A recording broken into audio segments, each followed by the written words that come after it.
శ్రీశైలంలో సాక్షి గణపతి, హటకేశ్వర ఆలయం, పాలధార, పంచధార తర్వాత మనం వచ్చేసాము శిఖరేశ్వరంకి. ఇక్కడ శ్రీ శిఖరేశ్వర స్వామి వారి ఆలయం ఉంది.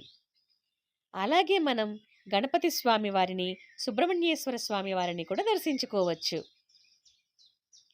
ఇది ఒక ఎత్తైన కొండ శిఖరం. ఇక్కడ కూడా చాలా మెట్లున్నాయి. ఇక్కడ భక్తులకి వీలుగా బైనాకులర్స్ ఏర్పాటు చేశారు. బైనాకులర్స్ ద్వారా శిఖర దర్శనం బాగా జరిగింది. మనిషికి రూ. 10 తీసుకున్నాడు.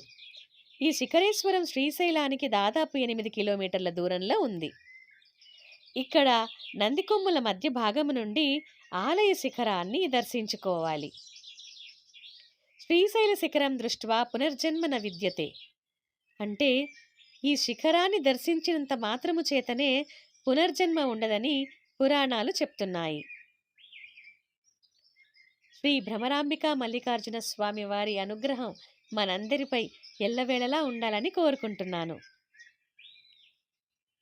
హరహర మహాదేవ, శంభో శంకర. అలాగే మా శ్రీశైల యాత్రకి సంబంధించిన మరిన్ని వీడియోలు మా ఛానల్లో ఉన్నాయి, చూసేయండి.